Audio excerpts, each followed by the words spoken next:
conductive wire, and you were so electric. I had no say when you came so near and just passed right through me. Before we get into today's episode, I want to let you all know that I'm trying something new this year. I'm going to be doing some themed months here and there. So first up in February, we are going to have Tim Sale month, and I will be covering his comics that he did for Marvel, which include Daredevil Yellow, Spider-Man Blue, Hulk Gray, and Captain America White, which is the color series, basically. So look for that in February. And if you want to support the podcast, you can do so by rating the show on Apple Podcasts or Spotify now. You can support the show on Patreon. There's a link to that in the show notes.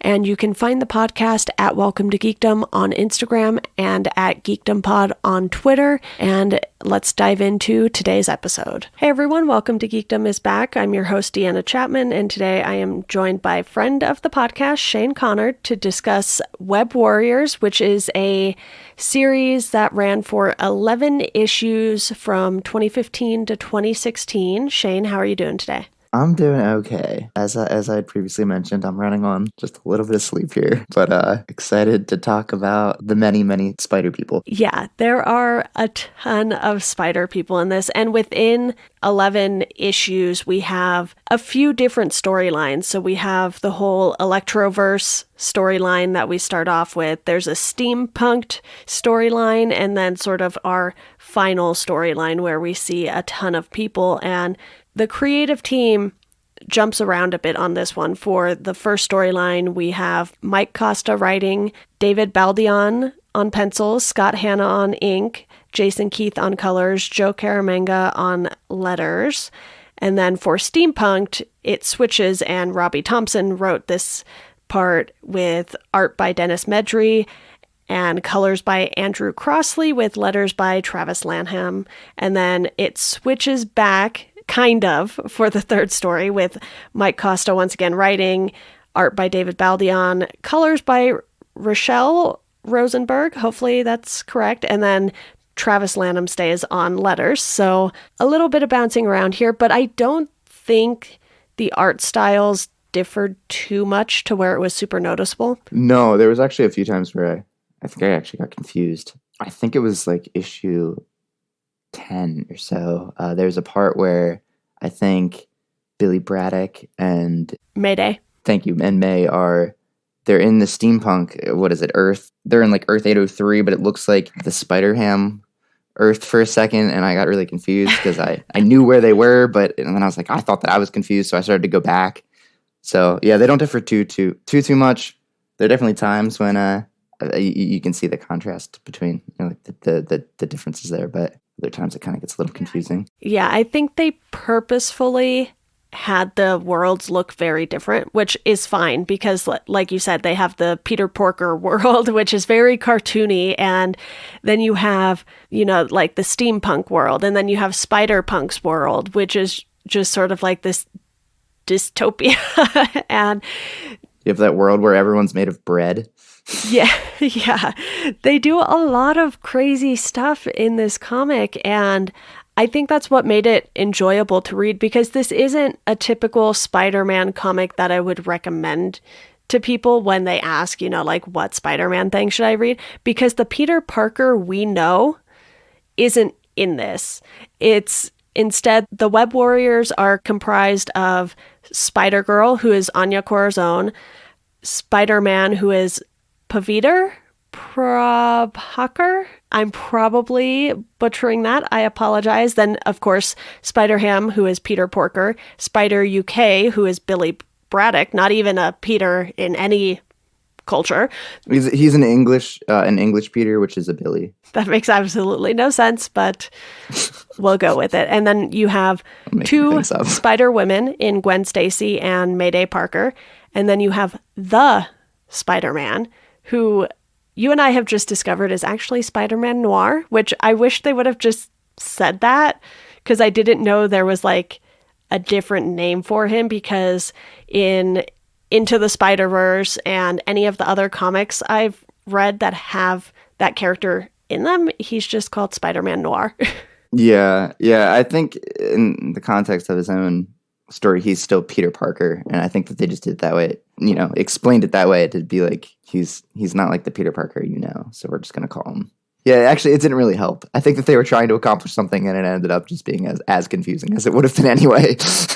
Yeah, and then you have Karn, who is the Master Weaver and kind of keeps all of the threads between worlds in check. So what I got out of this, and tell me if this is what you got out of it too, you have the webs being all tangled and nothing is right. So you have the web warriors who are kind of like the guardians of Loom World, which is where Karn is. Mm-hmm. Which is where the web is, which is how they can then transfer or portal. I don't know what word you want to use.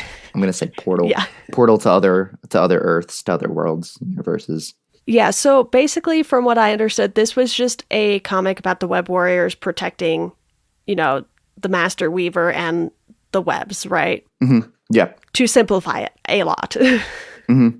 Because the web exists and the Web Warriors exist as a cohesive team, it leaves worlds without a Spider-Man. And so it seemed like at first one of the many Electros was trying to take over the worlds where whatever iteration of a spider person you want is absent. And then, yeah. Yeah, and they introduce a ton of villains in that first series, storyline, whatever. And you have the 67 Sinister Six, which is Doc Ock, Green Goblin, Lizard, Mysterio, Rhino, and Scorpion. A pretty standard Sinister Six. And then you have the Electroverse, which is just different variations of Max Dillon and a Mike Dillon, and then a bunch of other Electros that we never even get the names of. So for me, I was having a little trouble keeping track of everything just because of how many characters popped up in this, and most of them didn't even get a name. Yeah, and it happened so quick. I was even taking notes, and I was still a little bit lost at times. But it did also help as far as like piquing my interest in other runs that there are so many versions of Spider Person that I was so unaware of. I don't know. I found myself kind of interested. That was kind of what started me taking notes was seeing some other wanting to look into other storylines myself and other characters and other, I guess, universes in that sense that I'm just unaware of because I know what I know, I guess. Yeah, I think it's kind of a shame that we don't get a ton of like solo series for some of these other characters, because I know they've done some, especially with Spider-Gwen now, but I cannot name, a solo comic that features Mayday Parker or even the steampunk version of May, who is Lady Spider. Like, I would love a whole series on the steampunk world because it was just so fun. And same with Spider-Punk. I feel like he appears enough for people to know who he is, but he doesn't really get a ton of attention outside of this is the one that's in a band. Yeah, give me Spider-Punk. I want more Spider-Punk. Well, yeah, him and Gwen are both in bands, right?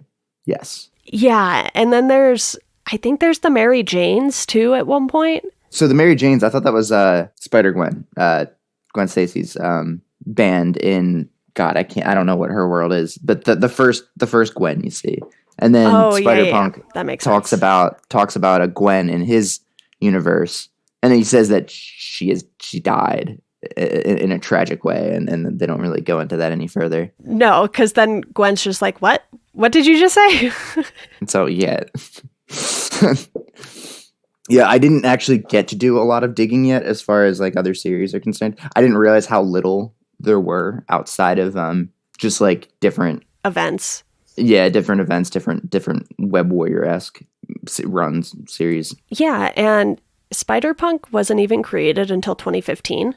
So that's not a long time in the grand scheme of things. And you have Spider UK or Spider-Man UK, who was created just a year before in 2014. So a lot of the characters who appeared in Web Warriors had literally just been created. Was Anya pretty new as well, I believe? Am I wrong for that one? I think she might have come right around the early to mid 2000s, because I vaguely remember her getting the Spider-Girl name, and it happened like way after her first appearance. Like, she was first called Araña, which I believe is spider in Spanish, if I'm not mistaken. And then she became Spider-Girl in some other comic and part of a team. So she's been around a little longer, but she's mostly been in events and like team stuff. Like, she was in Young Allies when she became Spider-Girl. So before that, she kind of just popped in here and there and was in like a short storyline in Captain America, which is kind of odd, but some of these characters definitely have very interesting publication histories just because they haven't been around nearly as long. And Gwen Stacy, obviously a character for a very long time, but then becomes Spider-Gwen, I want to say it's shortly after Miles was created in that whole Ultimate Spider-Man run. Mm-hmm. But I could be wrong on that, so don't quote me on that. But Shane, what was it for you that you enjoyed the most about this, aside from, all of the potential confusion and things? I think there were a lot of things to enjoy about this. Oh, yeah, definitely. I don't want it to sound like I didn't enjoy this at all. Me being confused, that's like bound to happen anyway. Again, I think the things that really worked for me, I think as someone who has read, I feel like pretty either short or like pretty popular runs of Spider-Man comics, that I don't know. It did kind of, I have this itch now to look into the series before this, where they're talking about, right before Web Warriors was the whole vampire taking over, killing off different Spider-Men at the beginning of Web Warriors. It'd be cool for me to now go back and check that out, because I didn't. This was me just jumping into this run. I want to know more about, and I'm gonna butcher this too. And Proctor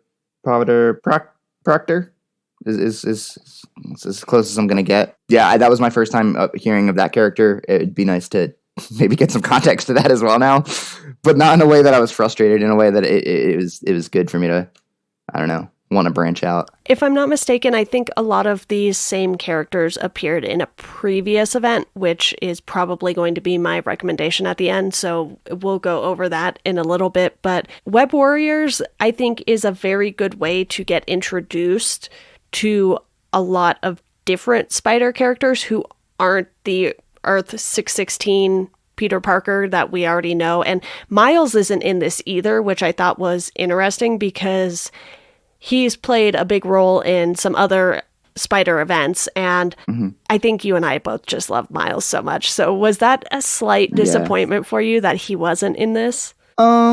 Disappointment, I guess. Yeah, it also did leave room for like, it's kind of funny that he didn't appear when they introduced so many. Mm-hmm. But I guess it would have just like taken center stage at that point, and I think that's what they were trying to avoid.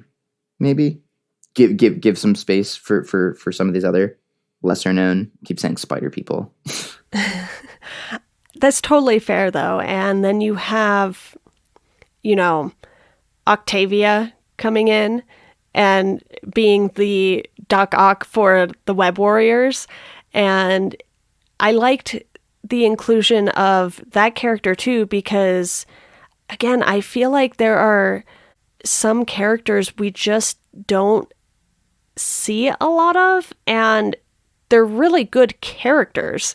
So it's just kind of like, okay, but who else can you give us solo series for? And I think the answer is a lot of people in this series. Yeah. I can't believe we didn't talk about Octavia Otto more. That was, I don't know, one of the more surprising things that I really enjoyed. And I also, again, you might know better than I would, but is there a Young Avengers line with Octavia Otto?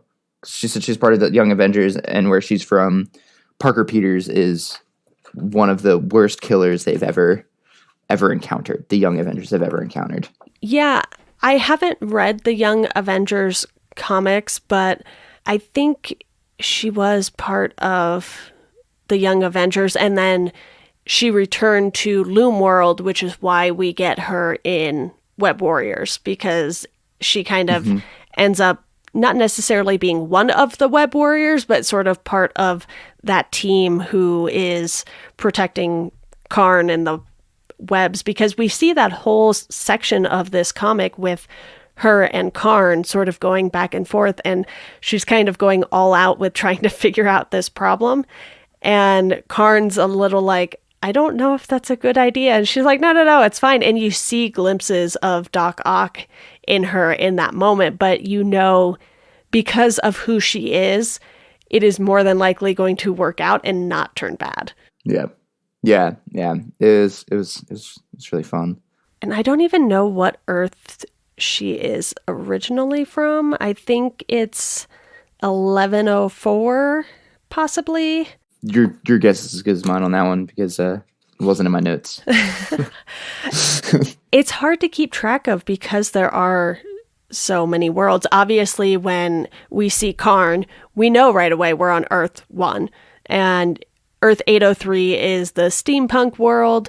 But then you get in the first storyline so many worlds. You get Earth 1, Earth 71,912, Earth 3015, Earth 65, 90, which 20. is Spider-Gwen's world. That one I know. That is Spider-Gwen's world, because that came up a lot when her and Miles were communicating in their comics a lot. Like, they do little 2-issue crossover things.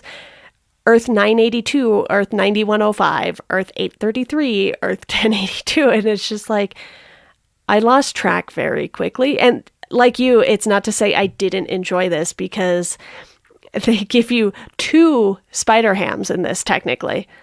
What did you think of that? Get Spider-Ham 2099. I kind of loved it. It was fun. I'm a Spider-Ham fan.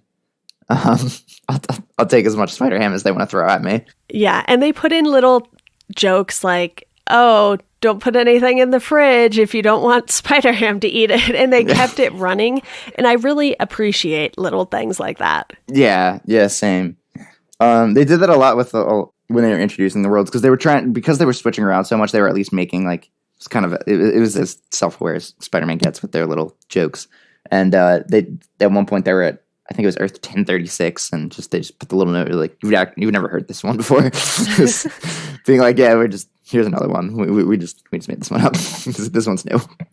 Yeah, and because they're jumping around so much, they lose track of, I think it's Mayday and Billy, and they kind of have to leave the 2 of them behind, and they're left in, this totally different time period at one point. And they're just like guarding the park. And you're just like, okay, this is a lot to follow. But I think once you start reading through, what world they're in doesn't really matter. It's more about protecting Karn and, defeating all of the Electros, getting Lady Spider back to Earth 803. And they do have a lot of, pardon the pun, threads happening in this. And I think that was more so what was a little harder to keep track of. It didn't really matter that they were jumping worlds as much. And because of the visual distinctions, like you could tell when they were in Peter Porker's world, you could tell when they were in Spider-Punk's world. And that does help make it a bit easier, which is nice. Yeah, I agree. There was actually one section where I think it was like every page they'd be jumping a different thread, different storyline. But the first time they did it, I was like, oh, this is going to confuse me quick. But I was kind of sold on it. I enjoyed it. I thought it worked really well. Yeah, don't ask me what happened in each world, but I know things happened in different worlds. And then you have the giant robots, like the giant spider robot. What are they called? They called them the mecha, do they have something suit or whatever? They called it like a mech suit? Something like it had a goofy name though.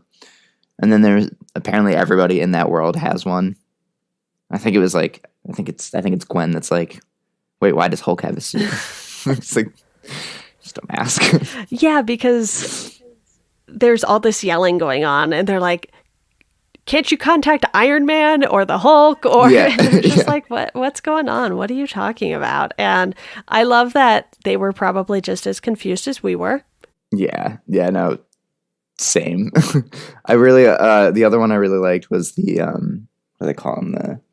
It was confusing because it's definitely spelled scavengers, but there's a dash, so it's like the scavengers. I don't really get it, but they're all different animals.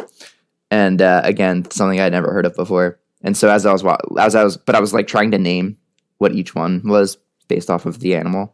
So I saw the cat in Captain America and figured out Captain America, and Vision was a pigeon. The pigeon, good stuff. Yeah, and in that third storyline is when the inheritors get mentioned, which are those vampires you were talking about earlier. So you have, yes, the inheritors. Morlun and a ton of other people. It's mostly just Morlun that you need to worry about. Yeah. But yeah, they have definitely appeared before. And just getting those little mentions, because we don't even see them. It's more just, this is some stuff that happened. This is some stuff that went down. And, we even get Black Cat in the steampunk storyline. So there's a lot going on here. But Shane, tell me about some of your other favorite things in this. Some of my other favorite things. I don't necessarily know if this is my favorite thing, but it did lead me to take a lot of notes. But as confused as I thought I was going to be, they're I don't know. I appreciated the nods back. I appreciated that they were aware at times that they were doing a lot, and so they gave you these little notes to kind of help you along the way, to hold your hand. I needed my hand held at points, and they came in at the right time. And what else did I enjoy about this? I guess with any kind of crossover that they do, I tend to enjoy it, whenever the banter is done really well between when characters really hold their own, and you kind of get that crossplay banter. I'm just a sucker for it. It's again, it's so quippy, but I don't give me the quips. I'm fine with them.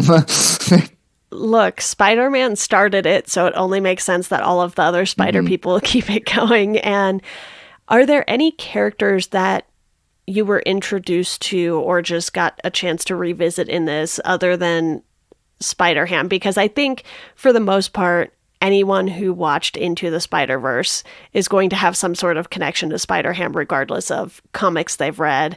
And, maybe to a smaller extent, same with Spider-Man Noir. But were there any of the other characters that just caught your attention and you're like, yes, I need more of this character? We already talked about Spider-Ham and Spider-Punk in particular for the two of us, and obviously Spider-Gwen, another one that people are probably already familiar with. But there's some interesting characters in this that I didn't know about. Yeah. I don't think I was sold on Billy Braddock right away. It wasn't until him and Mayday were stuck in the steampunk world when he has the moment where some woman is walking down the street and he tells her to not go to the park. Because like bad things are happening, and Mayday's like, you're really comfortable, and he's like, yeah, it's the closest thing like that reminds me of home. And he mentioned earlier in the run that his world was gone, and that's why he's like his main focus now is protecting the web and having the team there with Anya as his second in command. So I enjoyed the depth they kind of gave him, even with his little British quips they had to throw in there.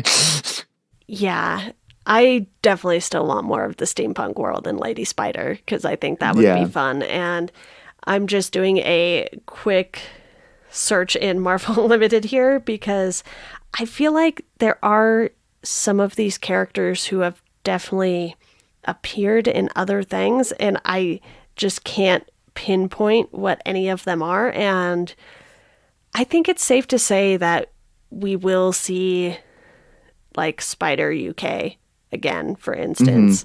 And we definitely don't need to worry about seeing Spider-Gwen and Spider-Ham again. So those two are kind of covered.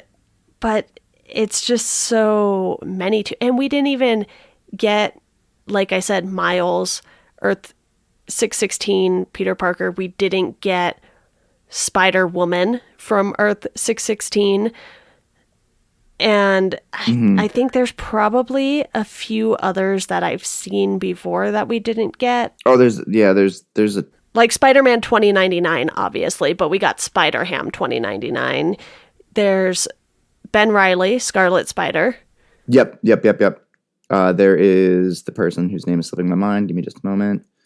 Sydney Moon, Silk is right? Yeah. Am I wrong for that one? Yeah, and then there's another Scarlet Spider named Kane, and there's Spider-Man 1602 from the 1600s. There are so many spider people that Web Warriors really only scratch the surface of who we can see.